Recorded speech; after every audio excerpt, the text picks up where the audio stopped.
आप देख रहे हैं आज तक और वक्त हल्ला बोल का है, लेकिन आज लगातार कवरेज आप देख रहे हैं। मोदी है तो मुमकिन है, ये बीजेपी कह रही है, लेकिन क्या यही बिहार ने भी कहा है? जिस तरह की स्ट्राइक रेट के साथ भारतीय जनता पार्टी ने इस बार 110 में से 74 सीटों पर फतह पाई है, माना जा रहा है कि सबसे बड़ा उनका योगदान है नीतीश कुमार के। एक बार फिर से अगर वो मुख्यमंत्री पद की शपथ लेते हैं तो उसके पीछे ये तस्वीरें जो आप देख रहे हैं, ये तस्वीरें हैं बीजेपी मुख्यालय की राजधानी दिल्ली में, जहां से कुछ ही देर बाद प्रधानमंत्री नरेंद्र मोदी कार्यकर्ताओं को संबोधित करेंगे।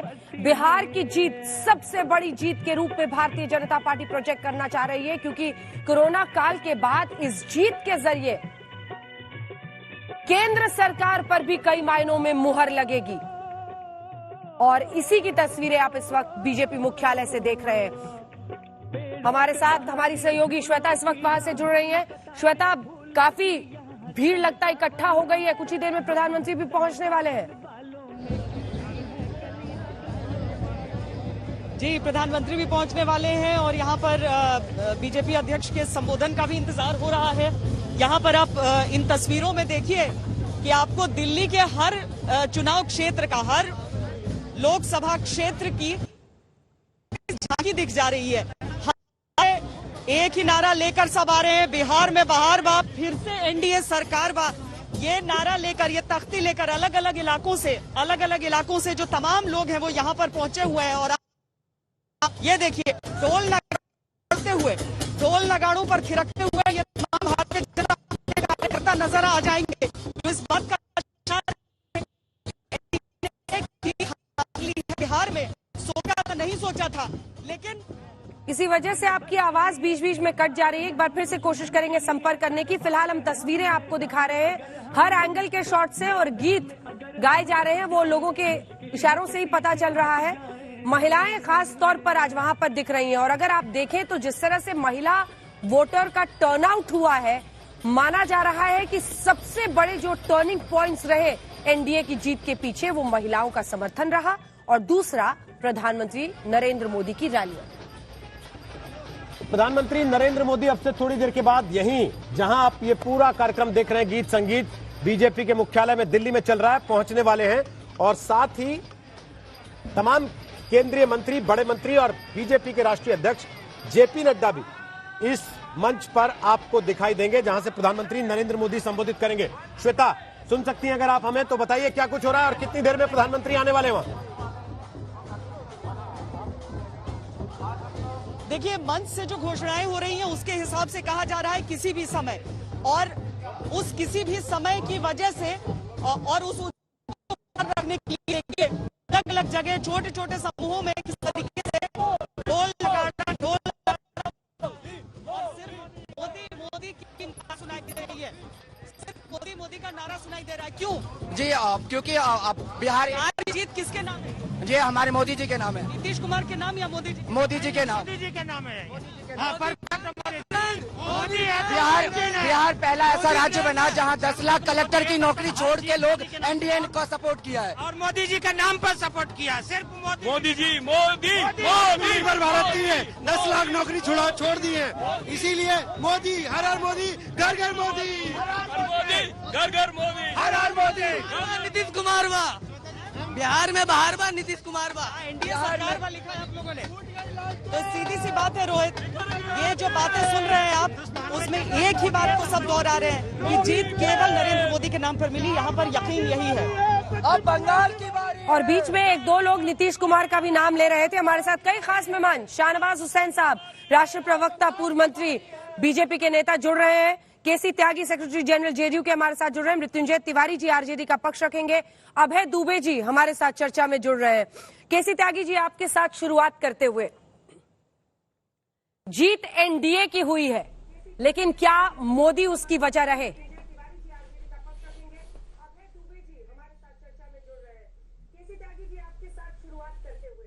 अंजना जी, ये एनडीए की जीत है और मोदी जी एनडीए के सर्वोच्च और सबसे बड़े नेता हैं। खुद नरेंद्र मोदी जी ने 1 दर्जन जनसभाओं में कहा है कि नीतीश कुमार है तो संभव है, और नीतीश कुमार जी के नेतृत्व में बिहार आगे बढ़ सकता है। लेकिन ये और भी आगे बढ़ता मुझको जरा आधा मिनट आप दीजिए, उसका जिक्र मैं अगर नहीं करूंगा तो कहानी पूरी नहीं होगी। भारतीय जनता पार्टी और जनता दल यू का जो एनडीए है वो बहुत संकट में था। पंजाब, हरियाणा, राजस्थान, मध्य प्रदेश, छत्तीसगढ़, महाराष्ट्र, कर्नाटका, आंध्र प्रदेश, तेलंगाना और झारखंड हम हार चुके थे। सारी निगाहें हमारी इसी बिहार पर लगी हुई थी, चूंकि इसके बाद एनर्जी प्राप्त करके भारतीय जनता पार्टी के नेताओं को पश्चिमी बंगाल और आसाम फतह करने था। इस सारे में जो आज 200, 125 पे हम रुके हैं और मोदी जी के करिश्मे की हम लोग प्रशंसा करने के लिए यहां बैठे हैं। अगर इंटरनल सबोटाज ना हुए होते तो जो वक्तव्य दिया है फडणवीस साहब ने कि मेरी धड़कनें तेज हो रही थी, तो शायद ये धड़कनें तेज ना होती। रात एक चैनल पे ग्राफिक्स के जरिए बताया गया है कि 83 सीटों पर जेडीयू लीड कर रहा था, बट फॉर एलजेपी अलोन ये हो पाया। लालू जी के दोनों बेटे चुनाव हार रहे थे और एक तो हार ही चुके थे। अगर वहां पर एलजेपी के कैंडिडेट ने उन वोटों को ना काटा होता जो वोट वहां नहीं जा रही थी, तो इस जश्न को भी मनाएंगे, मोदी जी की प्रशंसा भी करेंगे, भाजपा के कमिटेड कार्यकर्ताओं की भी प्रशंसा करेंगे। लेकिन जयचंद्र का अगर जिक्र नहीं करोगे तो आगे भी इस तरह की घटनाएं होंगी। आज टोकना पड़ेगा सर, क्योंकि लॉजिक में बड़े सारे इफ एंड बट लग रहे हैं। सर, एलजेपी इतनी बड़ी, इतना बड़ा फैक्टर हो गया कि एलजेपी ने जेडीयू को धराशायी कर दिया। ये कैसी बात कर रहे हैं? जेडीयू को बड़ा मुश्किल उनको एक सीट तो आई है सर। मानते हैं कि प्रधानमंत्री के साथ साथ महिलाओं के वोटों के मोबिलाइजेशन में आप कह रहे 87 सीटों पर आप लीड कर रहे थे। त्यागी जी बात तो सुन लो, किसी और की भी सुन लो ना यार। आप कह रहे 87 सीटों पर आप लीड कर रहे थे, उसके बाद 43 सीटें मिली, इसका 44 सीटों पर आपको उन्होंने हरवा दिया। इसका वो आपसे बड़ी पार्टी हो गई, पहले ही आपको 44 सीटों पर हरा सकते हैं, इतना मार्जिन उनको वोट मिले, उनकी क्रेडिबिलिटी आपसे ज्यादा है ना। इसका मतलब आप ये मान रहे हैं ये बात, एलजेपी के वोट 44 सीटों पर आपको हरा सकते हैं, इसका मतलब अगर उनके वो गठबंधन में होते तो उनकी सीटें और भी ज्यादा आती। केसी त्यागी जी, आप इतने वरिष्ठ नेता हैं, कौन मानेगा कि आप ऐसी बात कर रहे हैं? एलजेपी इतना बड़ा फैक्टर हो गया कि 44 सीटों पर आपको हरा दे। उम्मीदवार खड़े किए गए, ऐसे खड़े किए गए। त्यागी जी किसने खड़ा किया? चिराग पासवान को। लोग तो कुछ और कहते हैं कि आप ही के एनडीए के सहयोगियों ने खड़ा किया था उनको, नीतीश कुमार को छोटा करने के लिए। सामाजिक समीकरण के हिसाब से अच्छी खासी वोट काट रहे थे भारतीय जनता पार्टी का उम्मीदवार जो तेजस्वी यादव के सामने खड़ा था। कौन बोल रहे हैं बीच में?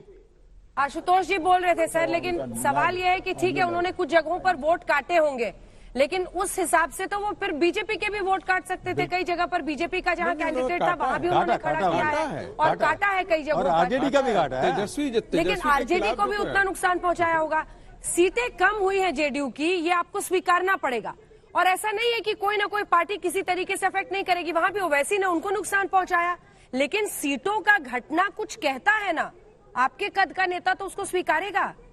जेडीयू की सीटें घटना कुछ कह रहा है आपसे।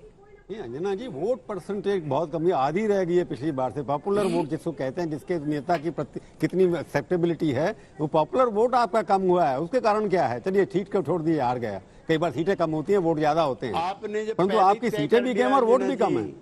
तो मैं क्या कह सकता हूँ, 16% वोट ही हमको पिछली बार मिला है, 16% वोट ही हमको इस बार मिला है। नहीं, आपको और दूसरा है कम हुआ है। मैं जानता हूँ वोट काटने के लिए कैसे उम्मीदवार खड़े किए जाते हैं। हमारे पिछड़ी जाति के उम्मीदवार के सामने आप अगड़ी जाति का उम्मीदवार खड़ा कर दीजिए। ये बैठे 4 बार के एमपी अपने सामने भागलपुर के, आप इन्हीं से पूछ लीजिए कैसे चुनाव सबोटाज होते हैं। ठीक है, बट किसने सबोटाज किया? और अब तो ये आप जब चुनाव के अंदर है तो सामने वाला आपका गेम तो सबोटाज करेगा ना। कैसे आप 2020 में आप इसका रोना क्यों? 2015 में ये बात उम्मीदवार खड़े करके वोट कटवा और किस तरह से जिताया जाता था। नीतीश कुमार ही मुख्यमंत्री बन रहे हैं ना शाहनवाज जी? जी, नीतीश कुमार जी ही मुख्यमंत्री बन रहे हैं। एनडीए के नेता के तौर पर वो उनको शपथ दिलाई जाएगी।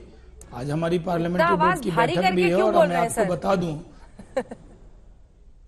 आवाज थोड़ा वो मैंने गार्गिल बहुत किया है ना कोरोना के बाद बीटाडीन से। जी जी जी, अच्छा। तो आवाज खुलती भी है, कभी बंद भी होती है। जी, तो आपको ये मालूम होना चाहिए कि जो त्यागी जी कह रहे थे ना, आप उनके दर्द को उनके जख्म पर आशुतोष जी नमक छिड़कना चाह रहे हैं। जख्म है कि एलजेपी ने कई उनकी सीटों पर जो है वो उम्मीदवार खड़े किए, और यहाँ तक के एलजेपी ने तो हमारी भी कई सीटें खराब कर दी। जिस भागलपुर का जिक्र हो रहा है, अंजना जी आपको मालूम है, हम भागलपुर में बीजेपी के जो उम्मीदवार थे 4 में हम 3 जीत गए, लेकिन जो भागलपुर सबसे मजबूत गढ़ है हमारा, वहां हम 927 वोट से हार गए। लोजपा के कैंडिडेट ने 20,000 वोट काट लिया वहां, तो लोजपा वहां भी खड़ी थी। तो इसलिए लोक जनशक्ति पार्टी ने सिर्फ जेडीयू का ही नुकसान नहीं किया, कई जगह भारतीय जनता पार्टी का भी किया है। भले वो कहें कि हम मोदी जी के हनुमान हैं और ये सब तो रोना धोना हो जाता है ना सर, बात का कोई बात नहीं मानते, इसको रोना धोना कहते हैं बात का। वहाँ भी असदुद्दीन ओवैसी थे जिन्होंने सीमांचल में उनको नुकसान पहुंचाया। सरकार बन रही है, जनादेश मिल गया, हर पार्टी लड़ सकती है, कहीं भी लड़ सकती है और वो नुकसान पहुंचाएगी। मुबारक हो, जनादेश आपके राज्य में जंगल राज की वापसी नहीं हुई है। आपके राज्य में महिलाओं ने दूसरे और तीसरे फेज में बहनें आगे आ गई बूथ पर कि किसी भी शर्त पर जंगल राज नहीं आने देना है, और नरेंद्र मोदी जी के नाम पर वोट मिला है, एक एक वोट। उनको लगता है कि दिल्ली में एक उसका बेटा है जिसका नाम नरेंद्र मोदी है, वो उसकी चिंता करेगा, उसकी परेशानी दूर करेगा। तो नरेंद्र मोदी पर जो विश्वास है, कहीं भी उपचुनाव हुआ देखिए कितना वोट मिला है। अब ये साबित हो गया कि नरेंद्र मोदी जिधर है वहां जीत पक्की है, इसलिए नीतीश कुमार जी के साथ नरेंद्र मोदी जी हैं, वो मुख्यमंत्री बन रहे हैं, और कोई बड़ा छोटा भाई नहीं है। हम लोग तो मिलकर मित्र के नाते, साथी के नाते काम करते हैं, और हम ये मानते हैं, मैंने तो कह दिया था हम जुड़वा भाई हैं जब चुनाव लड़ रहे थे, और जब एग्जाम में बैठते हैं तो 2 भाई अच्छी मेहनत करते हैं।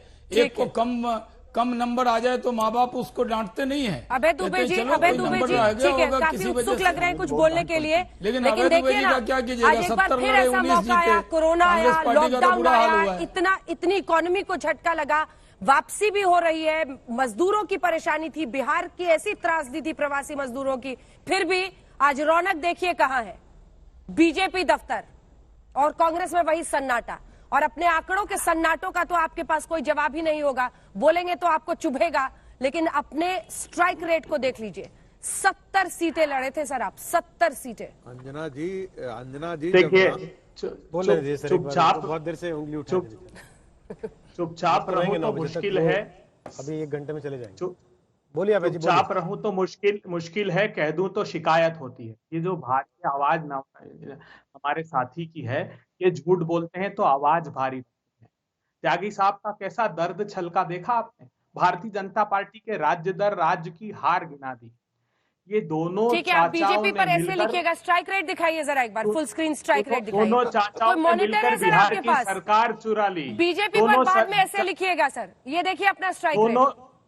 70 में 19 बिहार की सरकार ऐसे मार्क्स जब बच्चे लाता है तो क्या कहा जाता है, 19 आउट ऑफ 70। प्रधानमंत्री ऐसा मार्क्स अगर कोई लेकर आए तो आप उसको क्या कहिएगा उस बच्चे को, वो बताइए। इनकी कितनी जमानतें जब्त हुई हैं, ये पूछ लीजिए। क्या हुआ, वक्त की गर्दिशों में पलते हैं, हौसले तो नहीं पलते हैं, हमारे पास है, चिंता मत करिए। जो चुराई हुई सरकार है, दोनों चाचाओं ने ना, ये दोनों चाचाओं ने बिहार की 10 नंबरी सरकार है, 10 सीटें चुराई है शहनवाज जी आप लोगों ने। ये 3 सी से आप जीते हो, जानते हैं? चिराग पासवान कह रहे हैं, चुनाव आयोग बिहार की जनता के जनादेश का अपमान कर रहे हैं। दुबे जी, हार के बिहार की जनता के जनादेश का अपमान मत कीजिए। एक सेकंड, बिहार की जनता ने 125 सीटें दी, आप उसको 10 नंबरी कह रहे हैं। बिहार के लोग बहुत आहत हो जाएंगे, बिहारी बड़े टची होते हैं। एक सेकंड सर, दुबे जी इस तरह बिहार की जनता का अपमान मत कीजिए। 600 वोट से जीते थे, उन्हें हरा दिया। एक सेकंड अभय जी, बात तो सुन लीजिए, ये बात तो आप कल रात से बोल के गए थे अभय जी। मैं ये पूछ रहा हूँ, हार के दर्द ने आपको शायर तो बना दिया, लेकिन ये क्या सी बात हुई कि असदुद्दीन ओवैसी लड़े तो हमारी तरफ से लड़े, वरना अपने आप से लड़े, ये क्या मतलब हुआ? अब आप ये भी तय करेंगे कि कोई पार्टी लड़े ना लड़े तो कहां से लड़े और क्यों ना लड़े? ये सारी चीजें अब कांग्रेस पार्टी से पूछ के तय करेगा कोई? कांग्रेस से नहीं, ये तो भारतीय जनता पार्टी से, प्रधानमंत्री जी से पूछ के लड़ते हैं ओवैसी साहब। क्या बात करते हैं आप? जहां 24 जो अपने राज्य तेलंगाना में 9 सीटों पर चुनाव लड़ता हो वो सीमांचल में 24 सीटों पर लड़ता है, वो उत्तर प्रदेश में उन सीटों पर लड़ता है जहां ध्रुवीकरण कराया जा सकता है, वो झारखंड में लड़ता है, वो महाराष्ट्र में। अरे इनके हेलीकॉप्टर में तेल कौन डला रहा है, एक बार पता तो कीजिए आप। ये जो प्यार की पींगे बढ़ाते हैं ना चुनाव के समय, पुराने साथी वो आपके हैं, मजलिस हो या मुस्लिम लीग हो, इसको बड़ा किसने किया? अरे यूपीए के पार्टनर आपके रहे, हमारे कभी पार्टनर नहीं रहे। ओवैसी साहब से पूरी करा दिया। अभय जी, दुबे जी, वो कहीं पर चिराग ने हराया, कहीं पर ओवैसी ने हराया। खोजते रहिए बाहर कोई ना कोई बहाना, इसे बहाना ही कहा जाता है लोकतंत्र में। अशोक सिंघल, वहां से तस्वीरें आ रही हैं, बीजेपी अध्यक्ष जेपी नड्डा वहां पर पहुंच गए हैं। तस्वीरें बताइए क्या कुछ है, जबरदस्त उत्साह दिख रहा है वहां। अशोक, देखिए अंजना, यहाँ पर बस इंतजार किया जा रहा है प्रधानमंत्री नरेंद्र मोदी, बीजेपी अध्यक्ष जेपी नड्डा और पार्लियामेंट्री बोर्ड के जो सदस्य हैं राजनाथ सिंह, अमित शाह, नितिन गडकरी, तमाम लोग यहाँ पहुंचेंगे और कार्यकर्ताओं में जो जश्न मनाया जा रहा है कल से और आज उनके बीच में सेलिब्रेट करेंगे, उनको संबोधित करेंगे। क्योंकि इस ढंग से बिहार में बीजेपी की जीत हुई है और बीजेपी बड़ा भाई बन के सामने आई है। और देख सकते हैं कि धन्यवाद बिहार, माननीय राष्ट्रीय अध्यक्ष जी इस परिसर में प्रवेश कर रहे हैं। जोर से नारा देंगे, भारतीय जनता पार्टी, वहाँ भी बीजेपी ने भारतीय जनता पार्टी सेलिब्रेट करने के लिए लीडरशिप जनता के बीच आई। और आप देख सकते हैं कि बीजेपी मुख्यालय में किस ढंग से सजाया गया है, किस ढंग से जश्न की तैयारियां की गई है। यहाँ पर कार्यकर्ता काफी तादाद में यहाँ पर जमा है, कटआउट लगाए गए हैं प्रधानमंत्री नरेंद्र मोदी और बीजेपी अध्यक्ष जेपी नड्डा के, लाइटिंग की गई है। अब देख सकते हैं कि लोग काफी उत्साहित है और कल रात भर भी देर रात तक भी कल जश्न मनाया गया था, लेकिन लीडरशिप नहीं थी क्योंकि लीडरशिप चाहती थी कि जब पूरे रिजल्ट बाहर आ जाएंगे तब वो सेलिब्रेट करेंगे। और इसीलिए आज का दिन पार्टी ने तय किया था कि आज प्रधानमंत्री से लेकर तमाम टॉप लीडरशिप जनता के बीच आएंगी, कार्यकर्ताओं के बीच आकर के इस खुशी को सेलिब्रेट करेंगे, जश्न मनाएंगे। और इंतजार किया जा रहा है कि थोड़ी देर में प्रधानमंत्री से बाकी लीडर यहाँ पहुंचेंगे और जनता और कार्यकर्ताओं को एड्रेस करेंगे। खास बात यह है अंजना कि बीजेपी अध्यक्ष जेपी नड्डा की अध्यक्षता में यह बड़ा चुनाव था बिहार का और उनके लिए बहुत अहम बात है ये जीत, क्योंकि उनकी लीडरशिप अध्यक्ष बनने के बाद बिहार का इतना बड़ा चुनाव बीजेपी जीती है। तो आज खुद गृह मंत्री अमित शाह ने उनके घर जाकर के उनको अभिनंदन किया, उनका अभिवादन किया था खुद अमित शाह ने जाकर के और कहा था कि ये जेपी नड्डा के अध्यक्ष बनने के बाद ये बहुत बड़ी जीत है पार्टी की। और पार्टी के तमाम नेता यहाँ मौजूद रहेंगे प्रधानमंत्री नरेंद्र मोदी और जेपी नड्डा का अभिनंदन करने के लिए और तमाम कार्यकर्ता उनकी मौजूदगी में ये समारोह होगा। मंत्री रह चुके हैं लेकिन अध्यक्ष के तौर पर ये उनकी बड़ी जीत और जिस राज्य से वो आते हैं वहां पर उनकी ये जीत दर्ज करेगी और आने वाले वक्त में उनका कद भी बड़ा होगा। पार्टी के नजरिए से भी अगर हम देखें अशोक, तो जेपी नड्डा के लिए यहां से एक सफर की शुरुआत होगी। उनका कद एक अध्यक्ष के तौर पर बड़ा होगा और आज प्रधानमंत्री उनके साथ मौजूद रहेंगे और वहां पर भाषण देंगे। हमारे पार्लियामेंट्री बोर्ड के अन्य सदस्य माननीय बिल्कुल, इसमें कोई दो राय नहीं है। बीजेपी अध्यक्ष के नाते जेपी नड्डा आज लोगों को संबोधित करेंगे, प्रधानमंत्री संबोधित करेंगे और जेपी नड्डा के लिए बहुत अहम चुनाव था। उन्होंने बहुत मेहनत भी की, काफी कैंपेन किया। बिहार के अंदर देखा जाए तो काफी समय उन्होंने बिताया, काफी रैलियां की और उनके लिए बहुत बड़ा चुनाव था उनके लिए, क्योंकि अध्यक्ष बनने के बाद ये पहला चुनाव था, उनकी परीक्षा थी, क्योंकि बहुत तरह की बातें थी।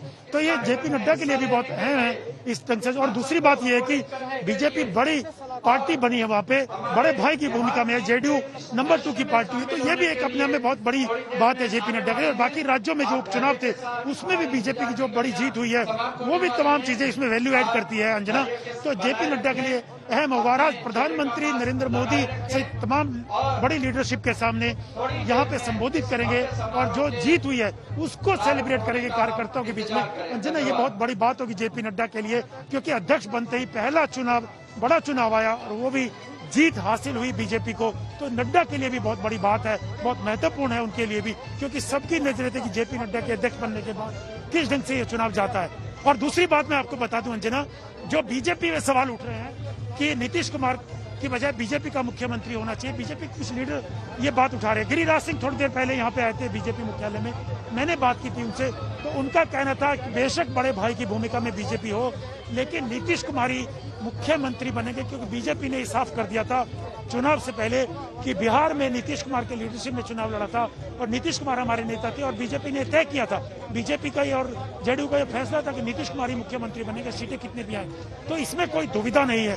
और बीजेपी से जो सेलिब्रेशन है, जो जीत है, पश्चिम बंगाल तक लेके जाएगी। यही बीजेपी की कोशिश है कि इस जीत का फायदा, बिहार के चुनाव का फायदा पश्चिम बंगाल जो चुनाव आने वाले हैं अगले साल, उसमें इसका फायदा उठाया जाए, क्योंकि बिहार के लगता प्रदेश है पश्चिम बंगाल। तो बीजेपी इस जीत को पश्चिम बंगाल तक चुनाव तक भुनाना चाहती है। और खुद अमित शाह हर महीने वहां पे जाएंगे, पिछले दिनों भी गए थे, और हर महीने वहां जाकर के पूरे चुनाव को देखेंगे। अंजना, ये सब एक्टिव करेंगे पूरे कार्यकर्ताओं को। ये कोशिश रहेगी बीजेपी की कि अमित शाह खुद मोर्चा संभाले पश्चिम बंगाल का। तो कहीं ना कहीं, और खुद नड्डा भी वहां गए थे अंजना, बिहार की जीत से कहीं कार्यकर्ताओं में एक उनका उत्साह बढ़ा है। यही बीजेपी को कोशिश है कि इस उत्साह को आगे भी बरकरार रखा जाए। नड्डा का कद क्या यहाँ से एक अध्यक्ष के तौर पर, क्योंकि इसके साथ ही लॉकडाउन के बाद जो परिस्थितियां बनी उस पर मुहर लगी है, ये भी आज पीएम बोलेंगे, जरूर बोलेंगे मुझे लगता है। मुझे देखिए, लॉकडाउन के बाद ये पहला चुनाव था, विधानसभा चुनाव था, और लोग लोगों के बीच में एक ऐसी, खास करके मेरे मित्र, इनके जैसे बहुत सारे बुद्धिजीवियों, पत्रकारों और जो कवर कर रहे थे बिहार को, उनकी ऐसा उनका एक परसेप्शन था कि बिहार संभवतः ये चुनाव हार जाएगा, जिसमें पैंडेमिक की बहुत बड़ी भूमिका रहेगी। तो इसमें निश्चित तौर पर यह भी कहा जा रहा था कि गठबंधन ठीक से नहीं काम कर रहा है, बिखरा हुआ है, यह भी कहा गया था, इसी स्टूडियो से लोगों ने कहा था। लेकिन अब इन सारी चीजों को दरकिनार करके और एक भारतीय जनता पार्टी को एक अच्छी बढ़त मिली है और एनडीए जीत करके आया है। ऐसी स्थिति में निश्चित तौर पर जो नड्डा जी की साख है उसको मजबूती प्रदान होगा, वो उनका जो कद होगा वो भारतीय जनता पार्टी में निश्चित तौर पर बड़ा होगा, क्योंकि 2015 में भारतीय जनता पार्टी सत्ता में से वंचित रह गई थी बिहार में। और इस चुनाव में चूंकि नड्डा जी का विद्यार्थी परिषद से जुड़ाव रहा था और पहले वो पटना यूनिवर्सिटी की राजनीति में भी वो काफी सक्रिय रहे थे, बिहार को वो अच्छी तरह जानते थे, उनके पिताजी भी पटना यूनिवर्सिटी से संबद्ध थे, तो बिहार की राजनीति का एक प्रकार से उनका अनुभव तो बहुत पहले से था। हाँ। अब ऐसी स्थिति में चूंकि एक बहुत बड़ा स्टेट है बिहार, जहां से आपको 40 सांसद आते हैं, और ऐसी जगह पर जहां की एक बिहार बड़ा कॉम्प्लेक्स सिचुएशन माना जा रहा था, और वैसी स्थिति से यदि आप जीत निकाल करके लाते हैं, जितने एग्जिट पोल थे वो देख करके लोगों को हम सारे लोग कह रहे थे कि हम लोग एग्जिट पोल में जो है वो भारतीय जनता पार्टी लूज कर रही है, और ऐसी स्थिति में जब जीत आपके पास आता है तो वो जीत पहले से ज्यादा सुखद लगता है और वो ज्यादा गरिमामय लगता है, और मुझे लगता है कि ये नड्डा जी की साख को बहुत ज्यादा आगे बढ़ाएगा। ठीक है आशुतोष, निश्चित तौर पर पार्टी प्रेसिडेंट के तौर पर अगर पहली जीत अगर उनके पास होती तो इससे उनका कद पार्टी में जरूर बढ़ेगा। हारते तो ज्यादा नुकसान होता, क्योंकि लोग कहते हैं आप बिहार के रहने वाले हैं, पार्टी के अध्यक्ष हैं और आप चुनाव नहीं जिता पाए, तो इस जीत का श्रेय वैसे तो नरेंद्र मोदी को जाएगा। और आपने एक चीज और गौर नहीं की, इस पूरे चुनाव के दौरान आपने बिहार के अंदर अमित शाह जी को नहीं देखा था, तो वो भी एक तरीके से हम कह सकते हैं कि जो रणनीति कार रहे होंगे, जो सलाहें दी गई होंगी, उसको उन्होंने न केवल अमल करने का काम किया बल्कि सक्सेसफुल करने का काम किया है। लेकिन यहां पर भी एक चीज और गौर करनी होगी, क्योंकि बिहार के अंदर आने वाले दिन बहुत दिलचस्प होंगे। अभी भले ही नीतीश कुमार मुख्यमंत्री बन जाए, लेकिन वो बिल्कुल मुझे लगता है कि अभी अनिश्चितता का वातावरण कुछ समय तक वहां रहेगा। उसके अपने कारण है, उसको फिर कभी डिस्कस किया जाएगा, लेकिन अनिश्चितता का वातावरण रहेगा वहां लंबे समय तक, क्योंकि बीजेपी के नेताओं के अंदर ये मर्मरिंग लोकल स्तर पर है कि हम बड़ी पार्टी हैं और हमें मौका मिलना चाहिए। मृत्युंजय तिवारी आ गए हमारे साथ, आरजेडी के नेता और प्रवक्ता हैं। शाहनवाज हुसैन और अभय दुबे से हम पहले से बात कर रहे हैं। मृत्युंजय जी कैसा महसूस कर रहे हैं?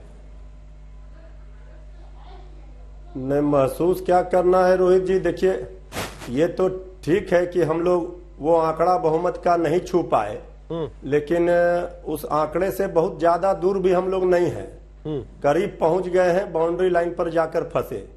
लेकिन ये मुकाबला इतना रोचक रहा, ये तो आप भी इससे इनकार नहीं कर सकते हैं कि तेजस्वी यादव जी ने बिहार की जनता का दिल जीता, और सबसे बड़े पार्टी के रूप में आरजेडी जीती, ये भी सत्य है। ठीक है कि हम बहुमत के आंकड़े पर, अब उसमें कौन सा खेल हुआ, क्या हुआ, ये सब पर हम अब जाना नहीं चाहते। खेल तो एक तरफ है सर, लेकिन लालटेन क्या ये 5 साल के लिए अगर बुझा है तो कांग्रेस ने बुझा दिया? देखिए, लालटेन अभी बुझा नहीं है, आप ये नहीं कह सकते हैं। 5 साल के लिए बोला था। लालटेन जो है, हाँ। नहीं, 5 साल के लिए भी नहीं बुझा है। अभी आगे आगे देखिए होता है क्या। लालटेन की रोशनी और बढ़ेगी, ये आपको अंजना जी हम विश्वास दिलाते हैं। लेकिन अभी कुछ भी कहना जल्दबाजी होगा।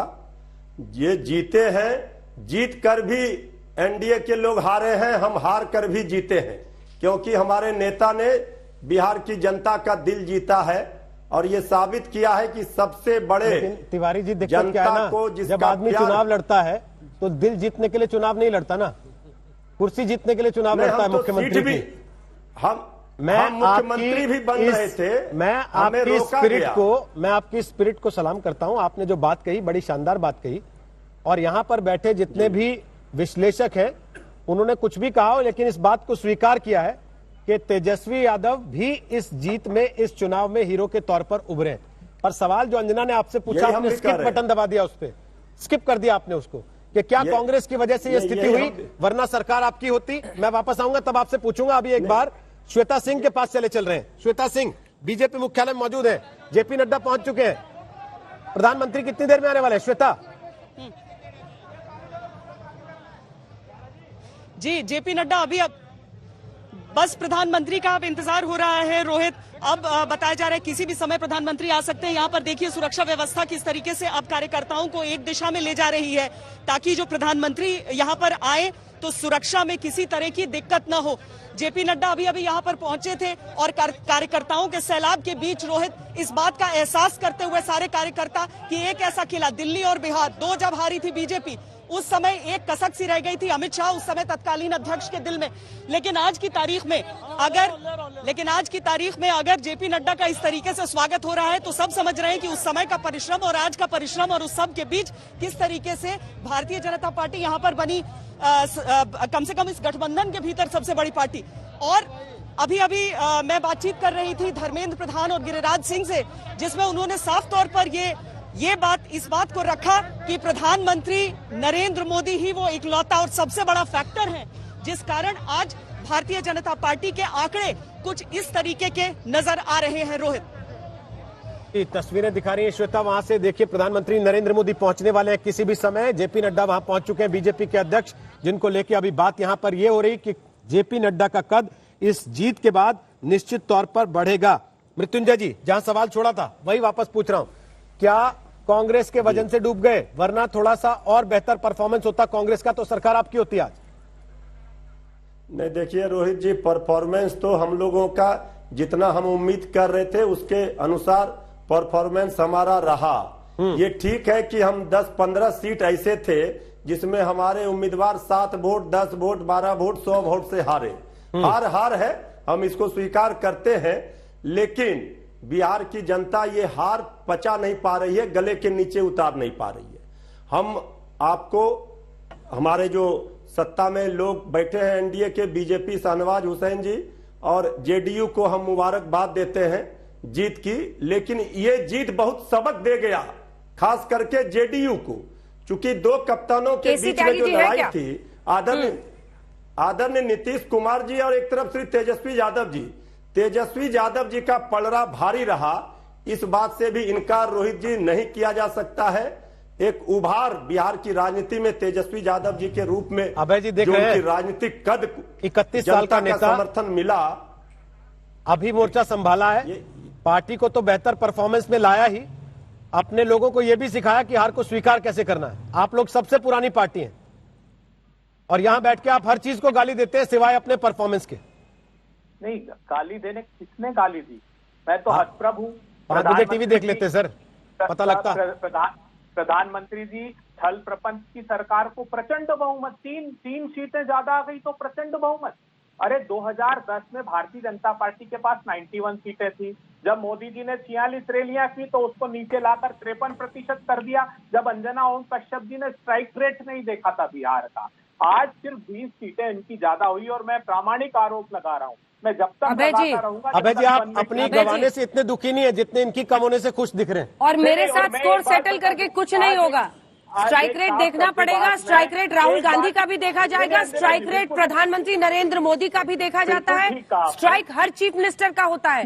अगर एक पार्टी के तौर पर आप चाहते हैं कि आप लोग जिस तरह से प्रोटेक्ट करते हैं अपनी लीडरशिप को, वही मीडिया भी करने लगे, तो ये अच्छा नहीं है लोकतंत्र के लिए। आपको आकलन करके ये बताना चाहिए। सवाल का जवाब दीजिएगा तभी ना, जब सवाल सुनिएगा। जो मन में पहले से बोलिएगा तो फिर आप लेक्चर दीजिएगा। सर, सवाल ये है कि इस पूरे हिंदी बेल्ट में आप देखिए, यूपी हो, यहाँ पर हो, यूपी में उपचुनाव में जो आप लड़े हैं वहां पर 2-3 जगहों पर आपकी जमानत जब्त हो गई है। आपको ये आकलन करना पड़ेगा कि जनता आपको क्यों ठुकरा रही है। राजस्थान, मध्य प्रदेश में आपकी अच्छी परफॉर्मेंस, पंजाब, इसको कोई नहीं नकार सकता, लेकिन इस हिंदी बेल्ट की बात हो रही है तो स्ट्राइक रेट क्यों न पूछे, क्यों न बताएं। अमित शाह गृह मंत्री अब दिख रहे हैं वहां पर पहुंचते हुए। तस्वीरें आ रही हैं अभय जी, मैं जवाब आपसे लूंगी। एक बार जरा अपने दर्शकों को बता दें, ये आप देख रहे हैं बीजेपी हेडक्वार्टर राजधानी में, और यहाँ पर अब पहले अध्यक्ष आए और उसके बाद अब गृह मंत्री अमित शाह वहां पर पहुंच रहे हैं। दोनों की तस्वीरें आप देख रहे हैं।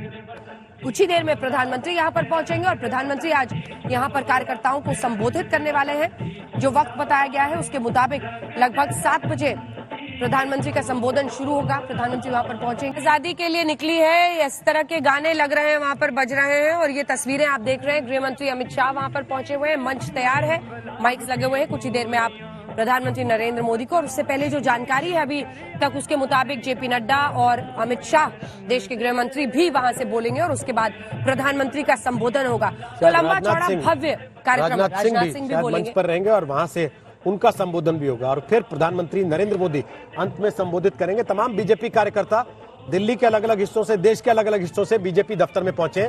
श्वेता सिंह और अशोक सिंघल, हमारे 2 सहयोगी इस वक्त वहां पर मौजूद हैं, जो लगातार तस्वीरें आपको दिखा रहे हैं। अभय जी से एक बार जल्दी से उस सवाल का जवाब ले लेते हैं। अभय जी, देखिए आप लाख कोसिए सबको, लेकिन 1-2 सवाल तो मीडिया को पूछने दीजिएगा ना कि कांग्रेस की यह हालत क्यों है, स्ट्राइक रेट से आपको इतना क्यों स्ट्राइक कर रहा है? नहीं, मेरे राजनीतिक दल के प्रति सद्भावना रखने के लिए धन्यवाद देता हूं।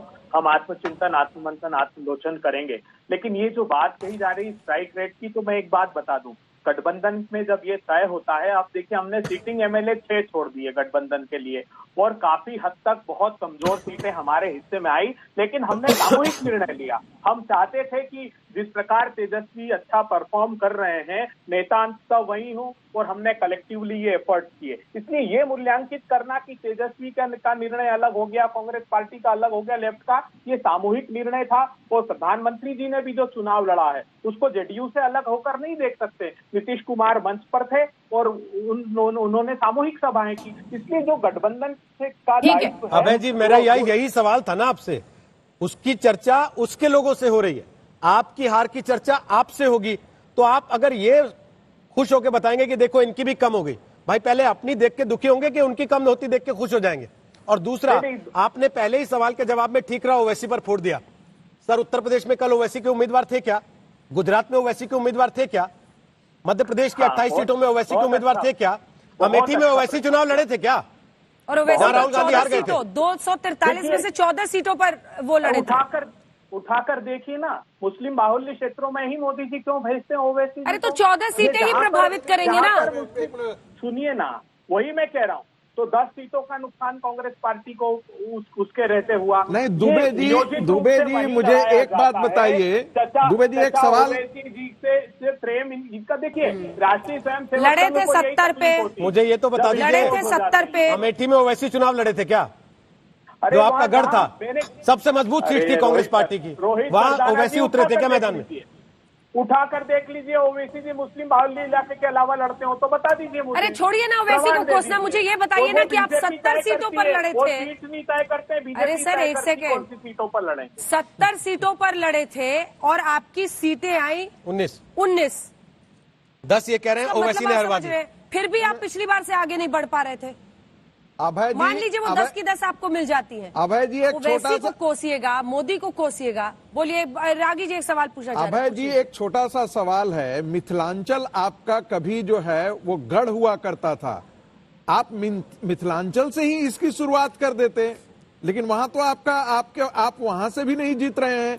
और ऐसा क्यों आप मान करके चलते हैं कि मुसलमान, क्या आप ऐसा मान लिए हैं क्या कि जो मुस्लिम वोट होता है वो सेकुलर वोट होता है और हिंदू वोट होता है वो कॉम्युनल वोट होता है?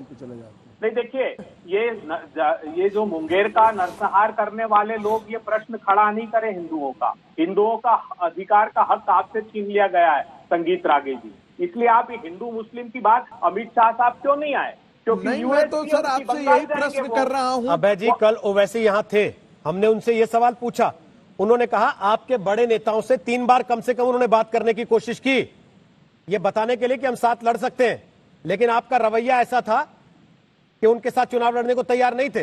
लड़ लेते फिर साथ में लेके उनको महागठबंधन में, किसने रोका था? हाथी के दांत खाने की ओर, दिखाने की ओर। आपको लगता है वो लड़ेंगे? क्या बात करते हैं आप? अरे बात तो करते हैं आप। वो तो भारतीय जनता पार्टी आपने बुलाया था, कार्यक्रम करते आपने हैं, बुलाया वो था, क्यों लड़ेंगे?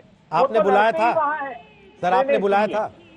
वो बुलाने क्या बात करते हैं आप? वो बीजेपी ने पहले बुलाकर तय कर दिया, 2014 के बाद ही नाम सुनाया आपने इन महाशय का। तो भारतीय जनता पार्टी जहाँ जहाँ तय करती है वहाँ वो चुनाव। ठीक है सर, सर सुबह शाम दोपहर तीनों पहर कोसिए ओवैसी को, इससे कांग्रेस बेटर हो जाएगी, बेटर परिस्थिति में पहुंच जाएगी। जवाब आपका मिल गया। राजनाथ सिंह, देश के रक्षा मंत्री, भी बीजेपी दफ्तर पहुंचे हैं और वहां की तस्वीरें आप देख रहे हैं इस वक्त। गृह मंत्री अमित शाह, रक्षा मंत्री राजनाथ सिंह, बीजेपी अध्यक्ष जेपी नड्डा वहां पर पहुंचे हुए हैं और अब प्रधानमंत्री नरेंद्र मोदी का वहां पर इंतजार हो रहा है।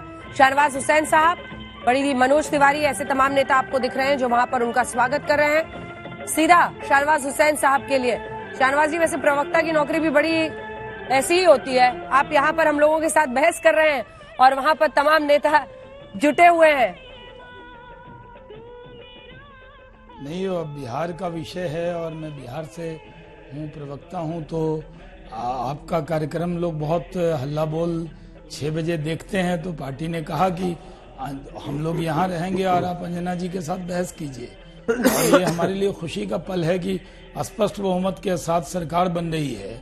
और जिस बेल्ट की बात अभय दुबे जी कर रहे हैं, वो जो किशनगंज, अररिया और पूर्णिया का बेल्ट है, जहाँ ओवैसी जी लड़े चुनाव, वहाँ कांग्रेस अपना आत्मचिंतन नहीं करती है ना, कि कांग्रेस पार्टी विधानसभा का उपचुनाव भी हार गई थी, लेकिन किशनगंज, अररिया के बेल्ट में राहुल गांधी जी गए, फिर भी आप ओवैसी साहब से 5 सीट हार गए। और आपको मैं बता दूं, बहुत जगह आप लड़ाई में भी नहीं थे, ओवैसी को दोष मत कीजिए। पूर्व राष्ट्रीय अध्यक्ष माननीय अमित शाह जी आ चुके हैं और केंद्रीय कार्यालय में हैं। जरा यहीं से जोरदार तालियों द्वारा उनका अभिनंदन करिए, जोरदार तालियों द्वारा।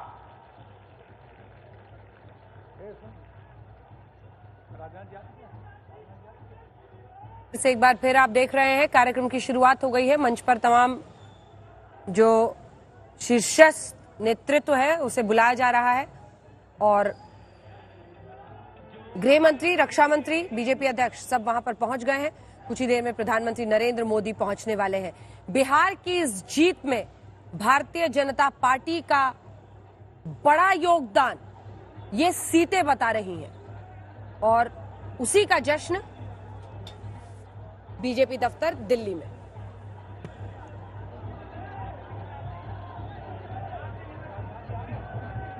अभय दुबे जी, जब एग्जिट पोल आया था तो आप लोग कह रहे थे ये नरेंद्र मोदी की हार है, कोरोना के बाद इन्होंने जिस तरह से परिस्थितियां देश में बनाई है उसकी हार है, तो अब जब जीत मिली है तो क्या उस पर मुहर लग गई?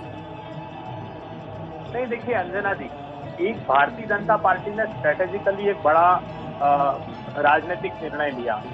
उन्होंने एलजेपी के लाल को लड़ा करके नीतीश का चिराग तो बुझाया ही, एंटी इनकम्बेंसी का जो दाग बीजेपी पे था वो भी उन्होंने किसी हद तक धो लिया। इसका प्रतिसाद भारतीय जनता पार्टी को मिला। मैं बिल्कुल इसमें कोई संदेह नहीं, कहने से परहेज नहीं करूंगा।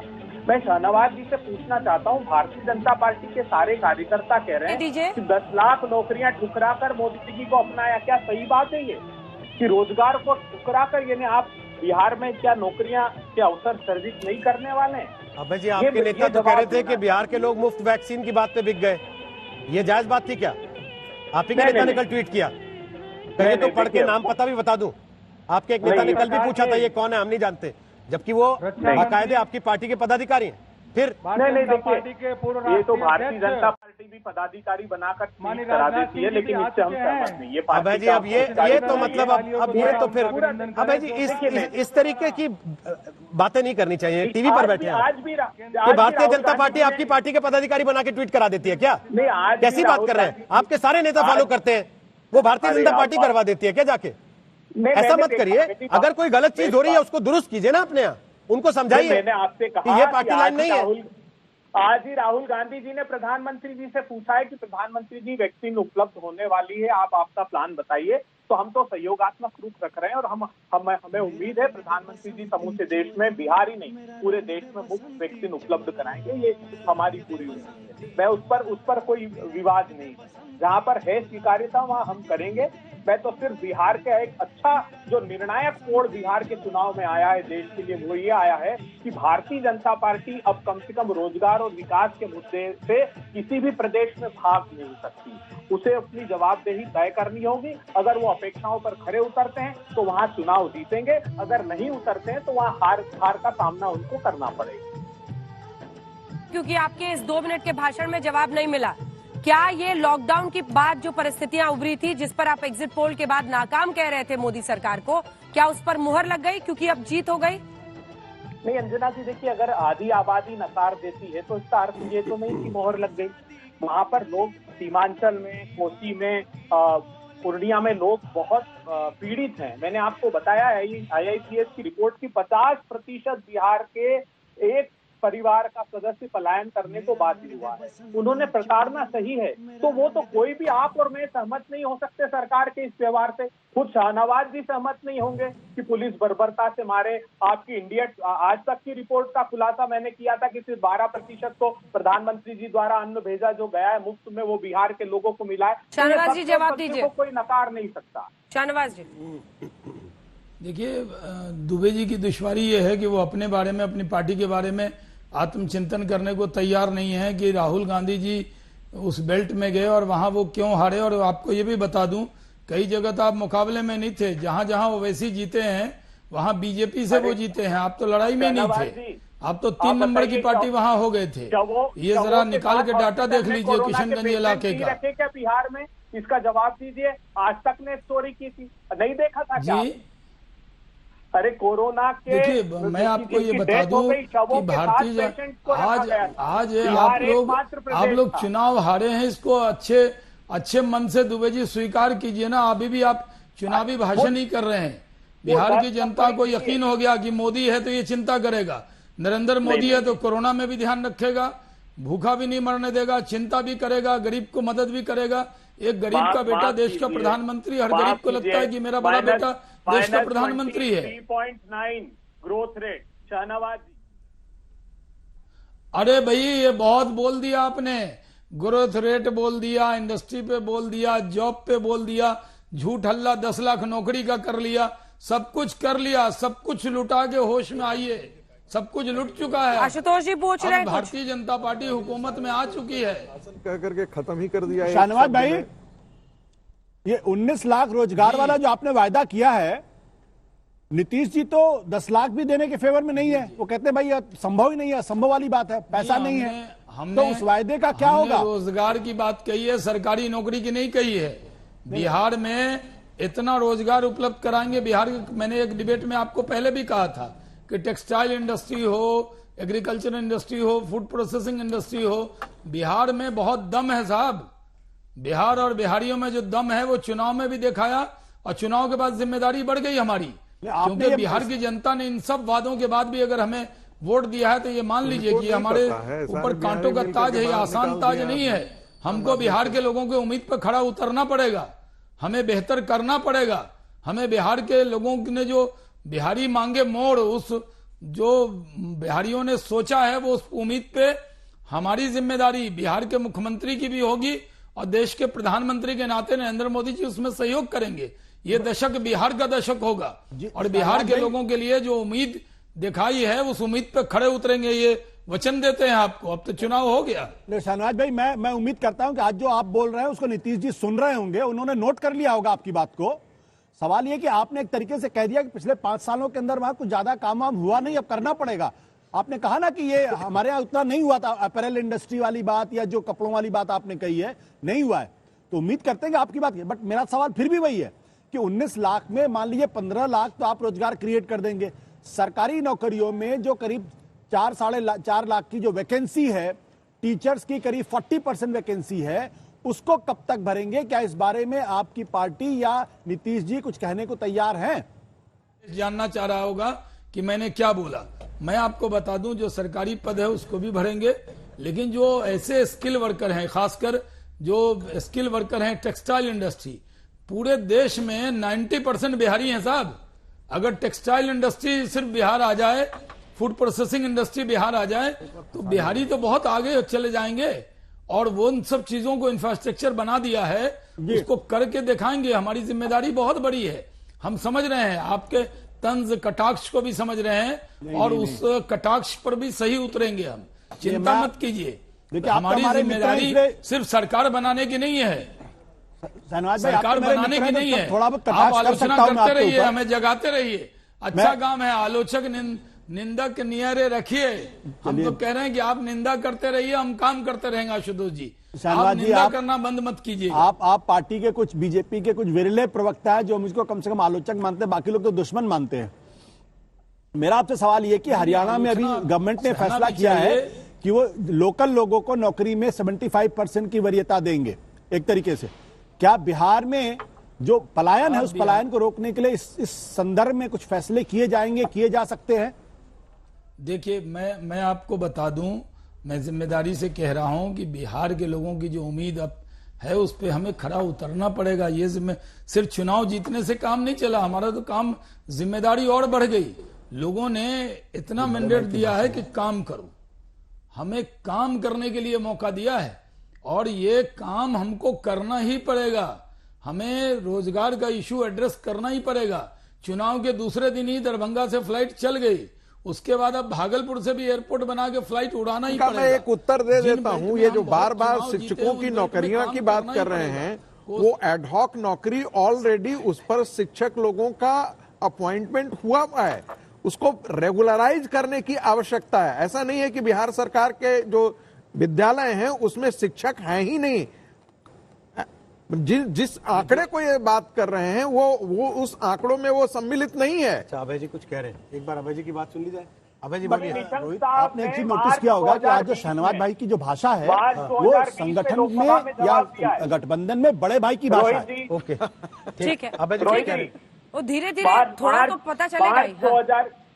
मार्च 2020 में निशंक साहब ने जवाब दिया है संगीत रागी जी लोकसभा में कि बिहार एकमात्र ऐसा प्रांत है जिसके 2,70,000 शिक्षकों के पद खाली है। और उन्होंने कहा है कि हमने राज्य सरकार को इस संदर्भ में पत्र भी लिखा है। माफ कीजिएगा, आप आपके आंकड़े दुरुस्त करिए। ब्यूरो ऑफ पुलिस रिसर्च ने कहा है। तस्वीरें आप देख रहे हैं, एक सेकंड आपको टोक रही हूँ, आ रही हूँ आपके पास। एक एक करके तमाम मंत्री वहाँ पर पहुँचते हुए, अब आप देख रहे हैं पीयूष गोयल को, रेल मंत्री को वहाँ पर पहुँचते हुए। पार्टी दफ्तर में आज जश्न की तैयारी है, बिहार की जीत के लिए ये आयोजन किया गया है, और वहीं पर तमाम मंत्री पहुंचते हुए, रक्षा मंत्री से लेकर गृह मंत्री, बीजेपी अध्यक्ष और रेल मंत्री पीयूष गोयल पहुंचे। माना जा रहा है अब से कुछ ही देर में प्रधानमंत्री नरेंद्र मोदी वहां पर पहुंचने वाले हैं। 7 बजे के बाद कार्यक्रम की शुरुआत होगी, और ये तस्वीरें आप यहीं बीजेपी हेडक्वार्टर से देख रहे हैं। देखिए, नौकरियों की बात शुरू जरूर तेजस्वी यादव ने की थी, लेकिन सवाल यही है ना अभय जी, कुल मिलाकर, कि आप नौकरियों की भी बात करते हैं तो लोग भरोसा नहीं करते हैं। तेजस्वी ने अपने बलबूते जिस तरह से अपने नेतृत्व को एस्टैब्लिश किया है, उसकी लोग आज भी बड़ाई कर रहे हैं, लेकिन सवाल तो आपकी लीडरशिप पर है ना, आपके नेताओं पर है। नहीं, देखिए, हमने भी जहां भी हमने वादा किया है, वचन दिया है, उसको पूरा किया है।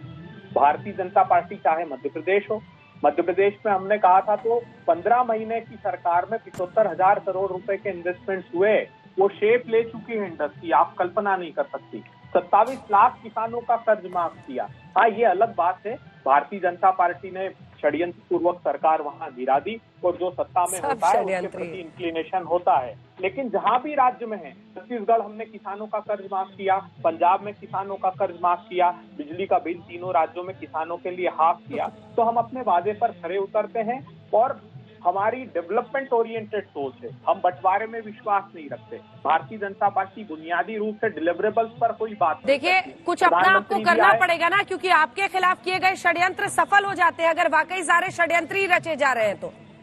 सारी दुनिया, सारी कायनात, सारे षड्यंत्र आपके खिलाफ, तो फिर कुछ कीजिए ना उसे रोकने के लिए। कांग्रेस पार्टी में अध्यक्ष का चुनाव नहीं हो रहा है, उसके पीछे भारतीय जनता पार्टी का कौन सा षड्यंत्र है? पैकेज का मैं चुनौती देता हूं शाहनवाज जी और संगीत अभय जी प्रोजेक्ट वाइज बता सकता हूं। अभय जी, कांग्रेस पार्टी के राष्ट्रीय अध्यक्ष का चुनाव नहीं हो पा रहा है पिछले 1 साल से। भारतीय जनता पार्टी का कौन सा षड्यंत्र है इसमें? अरे आप क्या भी नॉमिनेशन होता है साहब, कोई दूसरा उम्मीदवार हो तो बताइए। मैं बात पूछ रहा हूँ 1,25,000 करोड़ रुपए के पैकेज के 10 आइटम बता दीजिए। चलिए, मैंने आप अपनी बात नहीं करेंगे सर, आप अपनी बात नहीं करेंगे सरफेस ट्रांसपोर्ट के सर। आपने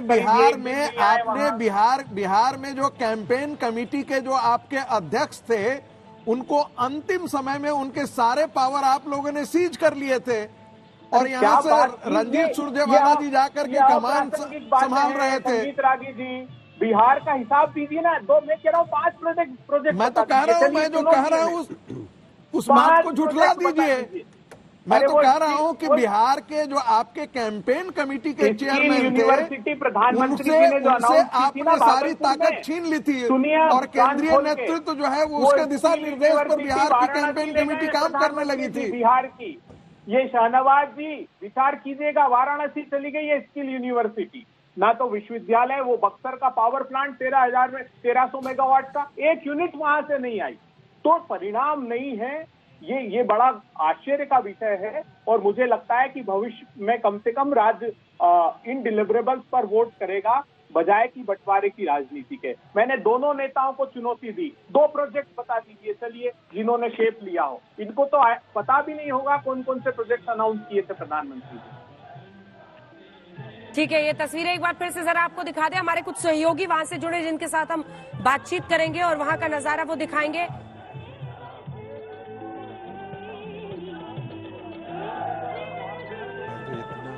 तमाम मंत्री से लेकर कुछ ही देर में प्रधानमंत्री वहां पर पहुंचने वाले हैं और ये बिहार की जीत का जश्न है।